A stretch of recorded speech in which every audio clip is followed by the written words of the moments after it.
मोदी विदेश यात्रा पर निकले और इधर पड़ोस में यानी चीन से लेकर पाकिस्तान तक में गजब तूफान आ रखा है। बेशर्म पाकिस्तान का बेशर्म फील्ड मार्शल मुनीर अब अपने घर के अंदर ही खेला करने में लग गया। एक तरफ तो हाफिज सईद को भारत की गोली से बचाने के लिए घोड़े खोल रखे थे कुछ दिन पहले तक, लेकिन अब उसने हाफिज सईद का रिप्लेसमेंट तैयार करना शुरू कर दिया।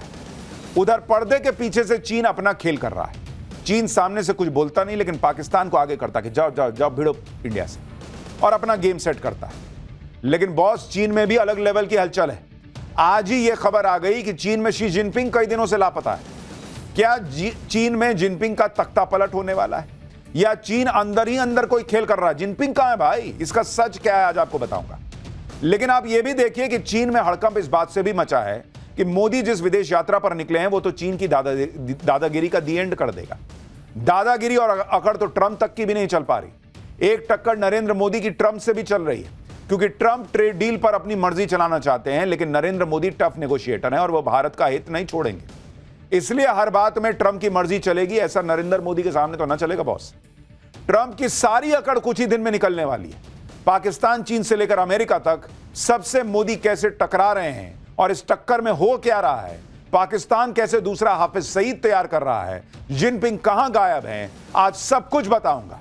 लेकिन पहले इस तूफान की एक झलक देखिए।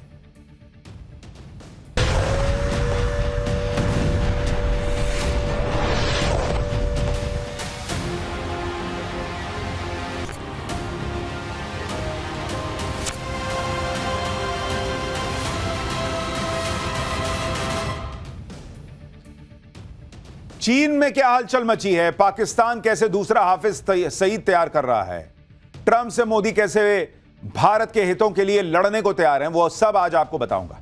लेकिन पहले देख लीजिए कि नरेंद्र मोदी जब अपने सबसे लंबे विदेश दौरे पर घाना पहुंचे, जो कि शुरुआत है इस दौरे की, उस घाना में पहुंचने पर क्या हुआ। नरेंद्र मोदी अब से बस कुछ देर पहले घाना पहुंचे। वो सुबह अपने विदेश दौरे पर दिल्ली से निकले थे और यह विदेश दौरा उनके 11 साल के कार्यकाल का सबसे बड़ा दौरा है, जिसमें वो एक ही बार में 5 देश जाने वाले हैं। ये पांचों देश ऐसे हैं जहां से नरेंद्र मोदी चीन को घेरेंगे। और ये देखिए लाइव तस्वीरें घाना से आ रही हैं। वहां भी बड़ी संख्या में भारतीय समुदाय के लोग जुटे हैं।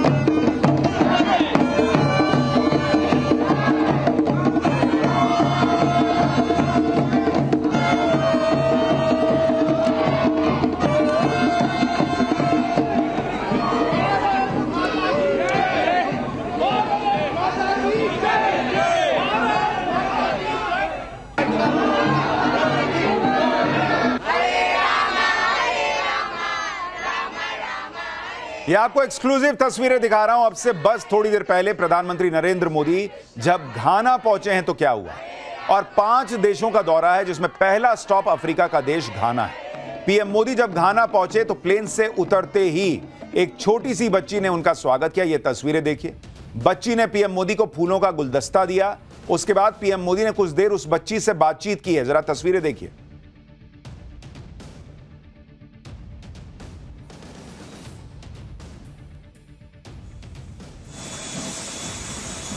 इतना ही नहीं, खुद घाना के राष्ट्रपति प्रधानमंत्री नरेंद्र मोदी को रिसीव करने के लिए एयरपोर्ट पहुंच गए। दोनों नेताओं ने एक दूसरे को गले लगाया। यह मुलाकात काफी आत्मीय दिखी। फिर कुछ एयरपोर्ट पर ही कुछ देर तक दोनों नेताओं ने बातचीत भी की। जो घाना के राष्ट्रपति आए थे उनकी तस्वीरें दिखाइए जरा। और जो राष्ट्रपति आए थे घाना के प्रधानमंत्री नरेंद्र मोदी को रिसीव करने के लिए, वो आप देखिए गुजरात की जो वेशभूषा होती है उस तरह की ड्रेस उन्होंने पहनी हुई, आप देखिए। तो यह भी बहुत खास तस्वीर देखने को मिली। इसके बाद पीएम मोदी को एयरपोर्ट पर गार्ड ऑफ ऑनर दिया गया। पीएम मोदी ने इस सम्मान के प्रति आभार भी जताया। यानी प्रधानमंत्री नरेंद्र मोदी का बहुत ही निर्णायक विदेश दौरा शुरू हो चुका है। घाना में पीएम मोदी का जबरदस्त स्वागत हो रहा है और यह तस्वीरें चीन को बेचैन कर देंगी, क्योंकि नरेंद्र मोदी घाना जैसे देशों में जाकर चीन की घेराबंदी करने वाले। घाना जैसे अफ्रीकी देश में चीन ने काफी इन्वेस्ट किया हुआ है। चीन लगातार इन देशों में अपना प्रभाव जमाने में जुटा है, लेकिन भारत ने भी उन इलाकों में अपना प्रभाव बढ़ाना तेज कर दिया है जिन इलाकों में कभी चीन को खुला मैदान मिला हुआ था। भाई 30 साल से भारत का कोई प्रधानमंत्री घाना गया ही नहीं। आप देखिए किस तरीके से भारतीय प्रधानमंत्री का वहां स्वागत हो रहा है। नरेंद्र मोदी तो घाना पहुंच गए, लेकिन चीन के राष्ट्रपति शी जिनपिंग कहां गायब है भाई? लापता जिनपिंग, खबरें चल रही हैं, बहुत बातें हो रही हैं। चीन में शी जिनपिंग के साथ क्या कोई खेल हो गया है, या जिनपिंग अंदर ही अंदर अपना कोई नया खेल कर रहे हैं? इसकी चर्चा बड़े जोर शोर से चल रही है। जिनपिंग के तख्ता पलट की खबरें फिर से उड़ रही हैं। लोग तो ऐसी बातें भी कर रहे हैं कि चीन में शी जिनपिंग को साइड लगा दिया गया है। ये खबरें इसलिए चर्चा में हैं क्योंकि चीन में कई दिनों से कहा जा रहा है कि जिनपिंग न किसी मीटिंग में दिख रहे हैं, न किसी कार्यक्रम में उनका चेहरा चमक रहा है। अगर शी जिनपिंग कोई मीटिंग कर भी रहे हैं तो बहुत कम समय के लिए, उसकी ज्यादा मीडिया कवरेज तक नहीं हो रही। ऐसा दावा है कि मई और जून के महीने में तो शी जिनपिंग लगभग कई दिन आउट ऑफ एक्शन रहे हैं, दिखे ही नहीं है। ना वो किसी परेड में दिखते हैं, ना किसी कार्यक्रम में दिखते हैं। चीन के सरकारी अखबारों से भी शी जिनपिंग का चेहरा कई दिनों तक गायब रहा है, ऐसा दावा किया जा रहा है। यहां तक कि चीन में आने वाले विदेशी नेता भी दूसरे नेताओं से मिलकर लौट जा रहे हैं। शी जिनपिंग ने मुलाकात नहीं की इन नेताओं से, और इसलिए बड़ी खबर उड़ रही है कि जिनपिंग कहां गायब है। हमारे यहां फिल्म आई थी लापता लेडीज, वहां फिल्म बन गई है लापता जिनपिंग। कहां गायब हो गया है जिनपिंग? चीन में शी जिनपिंग का अचानक गायब हो जाना कोई मामूली बात नहीं है। अगर आप चीन का ट्रेंड देखेंगे तो अगर वहां कोई बड़ा नेता अचानक से लाइमलाइट से गायब हो जाए तो उसका सीधा मतलब होता है कि अब उस नेता की विदाई का वक्त आ गया है। और यही वजह है कि शी जिनपिंग के भी सुर्खियों से दूर रहने को लेकर कई अटकलें लगाई जा रही हैं। एक थ्योरी चल रही है कि शी जिनपिंग की पावर कम कर दी गई है, शी जिनपिंग को साइडलाइन कर दिया गया है, अब वो सिर्फ नाम के राष्ट्रपति रह जाएंगे। दूसरी थ्योरी यह चल रही है कि शी जिनपिंग का पूरा तख्ता पलट ही होने वाला है, जिनपिंग से उनकी गद्दी पावर सब छीन ली जाएगी। तीसरी थ्योरी यह चल रही है कि चीन की कम्युनिस्ट पार्टी के अंदर दो धड़े बट गए हैं और जिनपिंग अंदरूनी संघर्ष में फंस गए। चौथी थ्योरी यह है कि शी जिनपिंग की गैर मौजूदगी के पीछे चीन का कोई बड़ा खेल है। शी जिनपिंग अंदर ही अंदर कोई नया गेम प्लान बना रहे हैं और अपने गायब होने की खबरें खुद फैलवा रहे हैं। चीन कुछ भी कर सकता है बॉस, लेकिन जिनपिंग का यूं गायब हो जाना सवाल तो खड़े करता है। शी जिनपिंग को लेकर जो कहानियां अभी चल रही हैं उसकी शुरुआत तब हुई जब 4 जून को शी जिनपिंग बेलारूस के राष्ट्रपति से मिले थे। इस मीटिंग को लेकर बेलारूस की मीडिया ने छापा था कि मीटिंग में शी जिनपिंग काफी थके हुए लग रहे थे, उनका ध्यान भी कहीं और था ऐसा लग रहा था। इतना ही नहीं, यह मीटिंग सीसीपी यानी चाइनीज कम्युनिस्ट पार्टी के लीडर्स के कंपाउंड में हुई। किसी नेता की स्टेट विजिट को देखते हुए काफी लो प्रोफाइल जगह थी। जबकि बीजिंग में अक्सर कोई विदेशी नेता आता है तो उसे चीन की चमक धमक दिखाई जाती है। बीजिंग में भव्य हॉल में अक्सर ऐसी मीटिंग्स आयोजित की जाती हैं। इस मीटिंग में शी जिनपिंग के साथ बहुत कम लोग थे, ना कोई ट्रांसलेटर था, ना कोई सीनियर अधिकारी दिख रहा था। चीन में शी जिनपिंग की ताकत को कम किया जा रहा है, ये बातें सिर्फ हवा में नहीं हो रही, और ऐसे कई संकेत भी हैं जो इस हवा को और गति दे रहे हैं, जिससे लग रहा है कि शी जिनपिंग का रौला कम हो रहा है या फिर उनका तख्ता पलट तो नहीं होने वाला। पहला संकेत यह है कि शी जिनपिंग की सिक्योरिटी और उनके साथ जो काडर चलता था उसमें 50% की कटौती होने की खबरें। दूसरा संकेत, शी जिनपिंग मई और जून में कई दिनों तक गायब रहे, उसके बाद भी कई अहम मीटिंग में शामिल नहीं हुए। तीसरा संकेत, शी जिनपिंग की पार्टी और सेना के बड़े पदों पर बड़ी संख्या में शी जिनपिंग के करीबियों को निकाल दिया गया है। चौथा संकेत, जिनपिंग की बीमारी और उम्र से भी चीन की लीडरशिप में बहुत संदेह पैदा हो रहा है, और इसी के साथ चीन की वित्तीय हालत बहुत खराब है। सरकार को लेकर पूरे चीन में गुस्सा बढ़ रहा है और जिनपिंग पर विश्वास कम होता जा रहा है। पांचवा संकेत, हाल ही में जब ट्रंप और शी जिनपिंग के बीच फोन कॉल हुई, चीन की स्टेट मीडिया ने बिना किसी टाइटल के शी जिनपिंग का नाम लिया, जबकि पहले ऐसा कभी नहीं हुआ था। सवाल यह है कि अगर चीन में शी जिनपिंग का पैकअप होने वाला है तो फिर शी जिनपिंग की जगह कौन लेगा, और चीन में ऐसा कौन है जो जिनपिंग के साथ खेला करेगा। ऐसी खबरें हैं कि जिनपिंग के साथ खेल करने के पीछे चीन के पूर्व राष्ट्रपति हु जिनताओ है। यह भी चर्चा है कि शी जिनपिंग की जगह वांग यांग ले सकते हैं, जिन्हें हाल में ही कम्युनिस्ट पार्टी में अहम पद दिया गया है। साल 2022 से ही वांग यांग को शी जिनपिंग का उत्तराधिकारी माना जाता रहा है। चीन में वांग यांग को एक ऐसे नेता के तौर पर पेश किया जा रहा है जो रिफॉर्म्स को सपोर्ट करता है, टेक्नोलॉजी फ्रेंडली है और प्रो मार्केट है, कम विवादित है। आप यह भी देखिए कि चीन के जिस पूर्व राष्ट्रपति हु जिनताओ को शी जिनपिंग ने बेइज्जत किया था, वो आज जिनपिंग से बदला ले रहे हैं, ऐसी खबरें। आपको साल 2022 का एक वीडियो दिखाता हूं जिसमें साल 2003 से 2013 तक चीन के पूर्व राष्ट्रपति रहे हु जिनताओ को चाइनीज कम्युनिस्ट पार्टी की बैठक से उठाकर देखिए कैसे बाहर कर दिया गया था। यह आदमी आप सोचिए जो पूर्व राष्ट्रपति था, उसको शी जिनपिंग की बगल से उठा के लोग ले गए, जैसे कई बार दफ्तर से नहीं निकालते हैं कि बॉस छोड़िए। आप सोचिए उस बुजुर्ग आदमी को उठा के जबरदस्ती हटा दिया गया। लोग कह रहे हैं यही शी जिनपिंग के साथ तो नहीं होने वाला है। इस बैठक में शी जिनपिंग खुद मौजूद थे और उनके सामने यह सब हुआ। इस बैठक में ही शी जिनपिंग को तीसरी बार पार्टी का महासचिव चुना गया था। वीडियो में जिनपिंग के साथ बैठे नेता चीन के पूर्व राष्ट्रपति हु जिनताओ थे। हु जिनताओ को जब बाहर ले जाया जा रहा था तब उनके राष्ट्रपति जिनपिंग के पास रुककर कुछ कहते हुए वो दिखे थे। राष्ट्रपति जिनपिंग ने भी सिर हिलाते हुए कुछ कहा। इस वीडियो में दिखता है कि हु जिनताओ एक समय बाहर जाने को बिल्कुल तैयार नहीं थे। तब इस वीडियो को शी जिनपिंग की बढ़ती ताकत का एक नमूना माना गया था। यह सब जिनपिंग के इशारे पर हुआ था। आमतौर पर चीन में ऐसी घटनाओं के वीडियो नहीं आते, लेकिन इस वीडियो को जानबूझकर जारी किया गया था ताकि क्लियर मैसेज चला जाए कि जिनपिंग ही अब चीन के सर्वे सर्वा हैं। लेकिन अब चीन में खेल पलट रहा है क्या, यह सवाल खड़ा हो रहा है। और अब तो नरेंद्र मोदी घाना पहुंचे हैं और जिस दौरे पर गए हैं वहां से चीन को और तकलीफ होनी है। शी जिनपिंग चीन में 15 साल से एक छत्र राज कर रहा है। चीन में कम्युनिस्ट पार्टी ऑफ चाइना का राज चलता है, जिसके संस्थापक थे माओ। माओ के निधन के बाद कोई भी नेता लगातार तीसरी बार सत्ता तक नहीं पहुंचा, लेकिन जिनपिंग अपने प्रभुत्व का इस्तेमाल करते हुए पार्टी के नियम उन्होंने बदल डाले। जिनपिंग को तीसरी बार पार्टी का प्रमुख और चीन का राष्ट्रपति बनाने के लिए पार्टी का 40 साल पुराना नियम बदल दिया गया।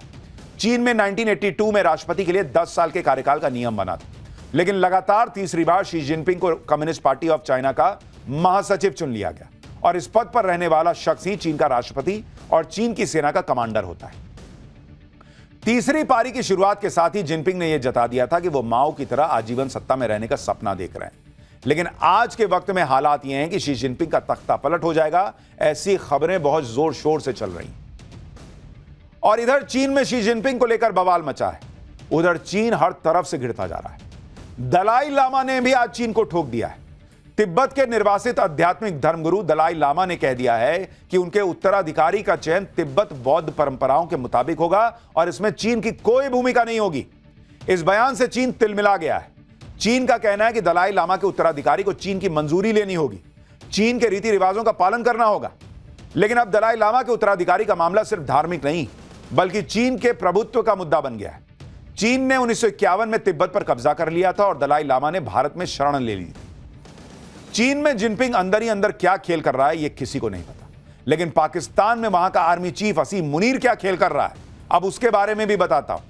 और यह सबको पता चल गया है। पाकिस्तान का फर्जी फील्ड मार्शल असीम मुनीर नया प्लान बनाने में जुटा हुआ है।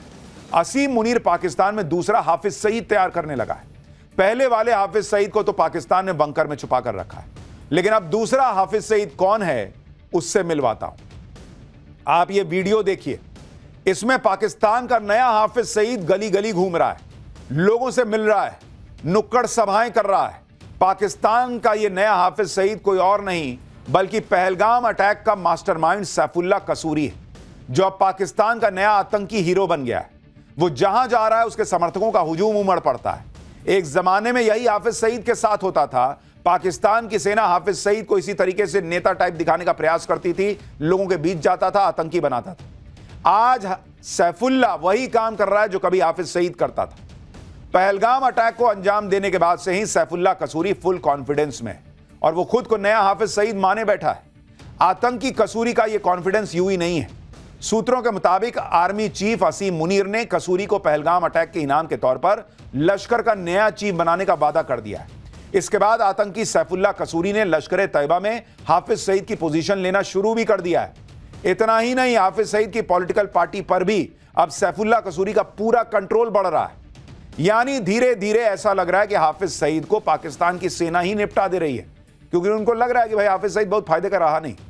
सैफुल्लाह ये नया माल लेके आए हैं जो नए तरीके से आतंकी तैयार करता है।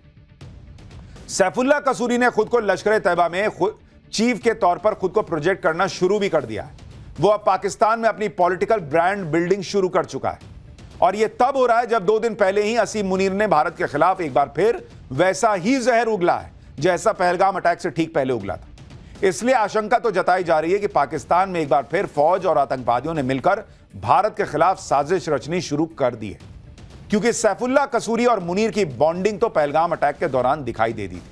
आतंकी कसूरी ने खुद कबूल किया था कि उसे पाकिस्तानी फौज और सरकार का जबरदस्त सपोर्ट है।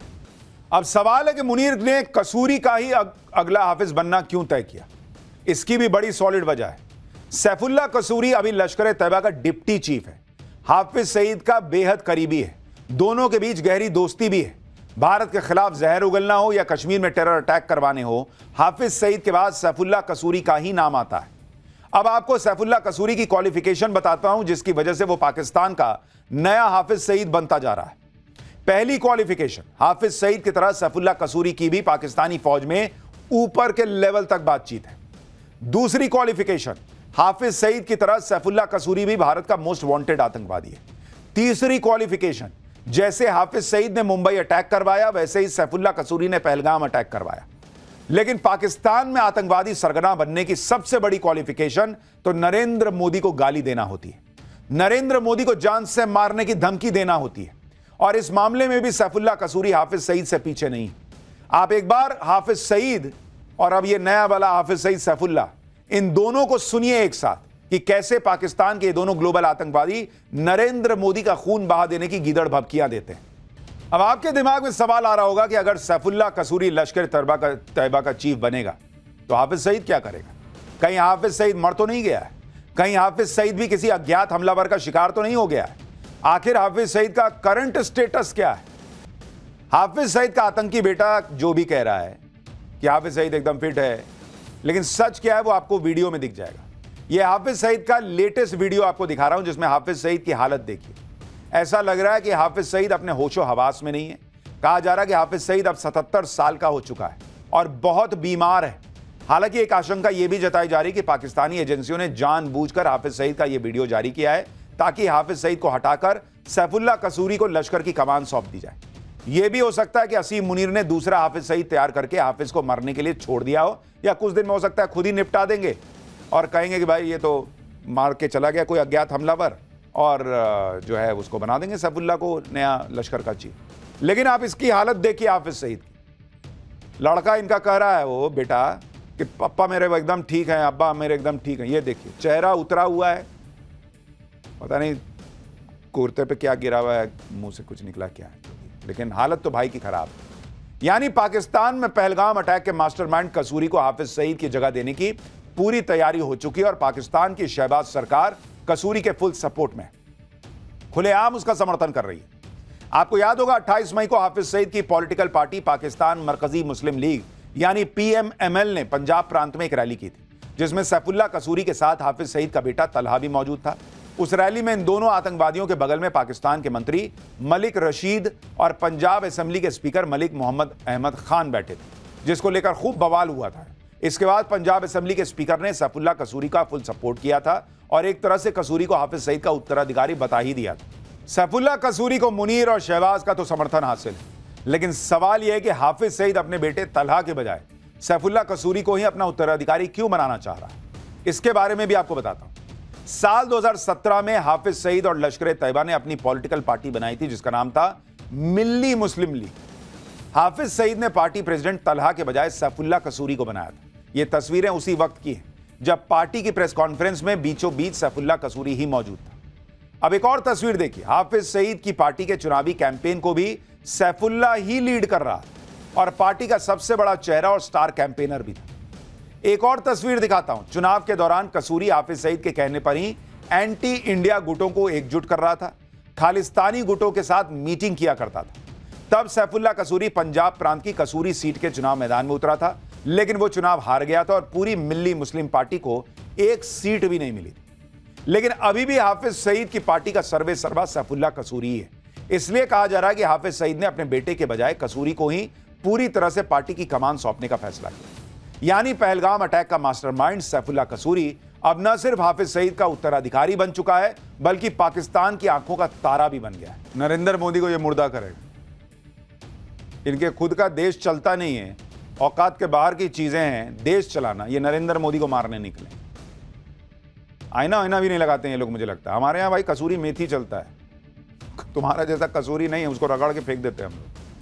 सैफुल्लाह कसूरी हो, हाफिज सईद हो या खुद असीम मुनीर हो, नरेंद्र मोदी सबका हिसाब कर देंगे। और आप ये भी देखिए कि जो अमेरिका कुछ दिन पहले तक मुनीर को लंच करवा रहा था,